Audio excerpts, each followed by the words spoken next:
Good morning, good afternoon, and good evening to all. For this topic, we decided to present the lesson through a visual lecture so that all of you will benefit from our discussions.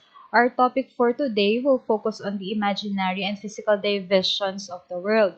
So this means that we are finally moving on from a topic to another. But just like what we always do, we would always want to start by reviewing what transpired the other week. Okay.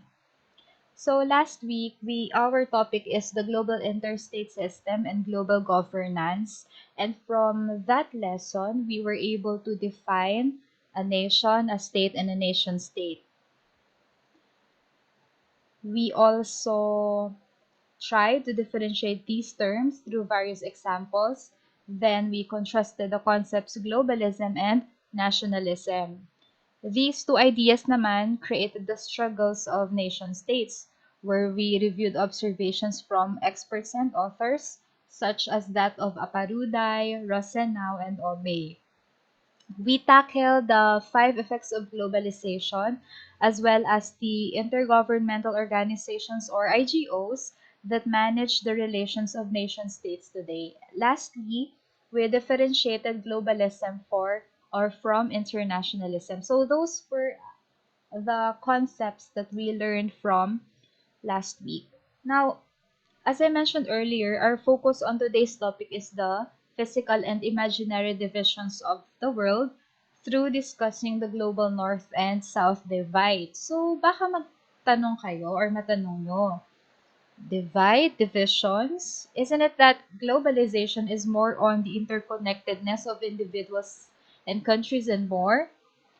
Well, if you also have that question in mind, ibig sabihin, you really were paying attention to our previous lessons.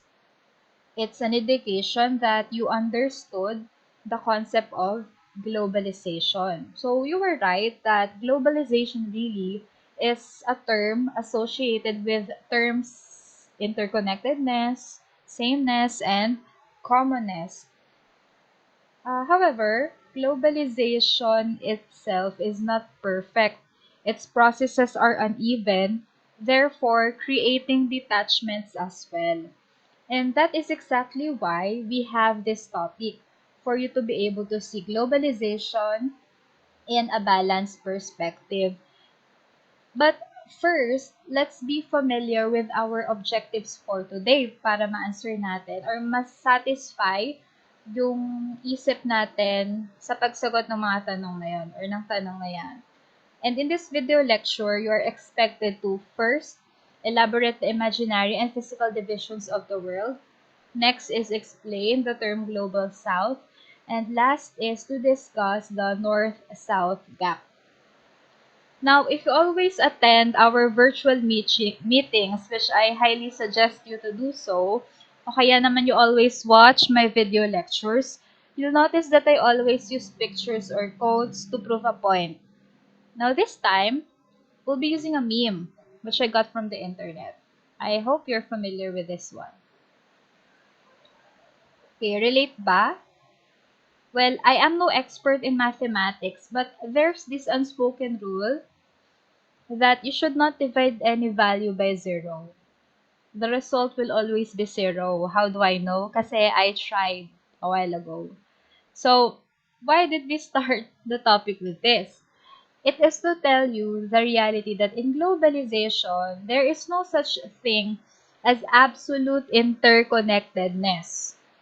Again, to tell you the truth that in globalization, there is no such thing as absolute interconnectedness. There will always be factors that will separate a place to the rest of the world or an individual or a group to the race or to the rest of the world. Let's have an example. So, are you familiar with this flag? So, sa mga lecture discussions natin and video meetings, palagi natin itong nagagamit, no? Because this is one of the most influential countries in terms of politics and economy. Well, as a kid kasi, or when I was a kid, I grew up being so proud and dreamy about America. I don't know if this is also true to you, but during our times kasi wala pang Japan, wala pang South Korea, wala pang Italy or or yung mga ano, mga alam or yung mga kilala na ngayon ng mga kabataan na mga lugar. So, I remembered when a playmate told me that they went to Manila. And during that time when she said that, I have never been to Manila. I answered back, ako sa Amerika. So that's what I exactly said dun sa kalaro ko. And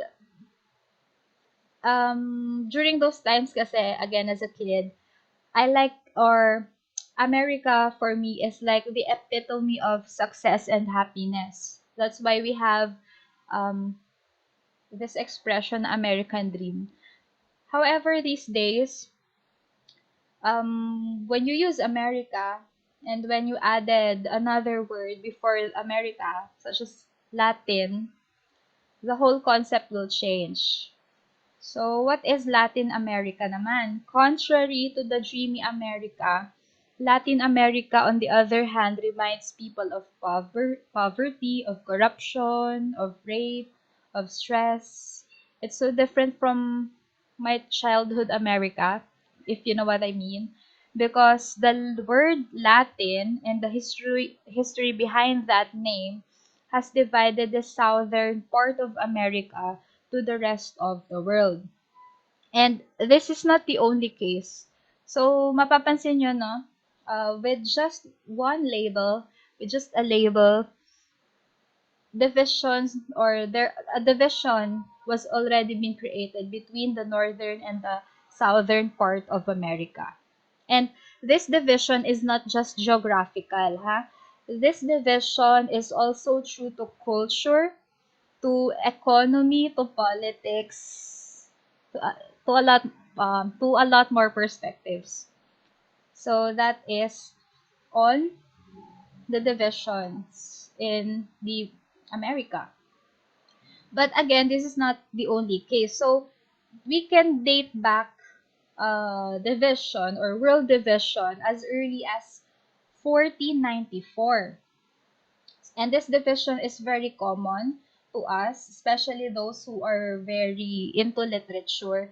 We always hear or we always read the words West and East. So the division of the world as being West and being East is created or was created through the Treaty of Tordesillas in 1494. So what is this treaty? This is when the newly discovered lands outside Europe were divided into two.